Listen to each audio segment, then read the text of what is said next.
lo que más me gusta. Jugar a lo que está con mi ¿Y qué no te gusta del colegio? La comida de comedor. ¿Fuiste a otros colegios? Sí. ¿Por qué te gusta más este colegio? Porque hay más actividades. ¿Cuál te gusta más? Este. ¿Vas al comedor? Sí. ¿Qué comida te gusta más? No me acuerdo.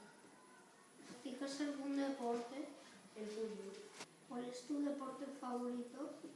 El fútbol. ¿Cómo se llama? Uno Yago y otro Marcos. ¿Estás en este colegio? Iba. ¿De dónde sois? De Santiago.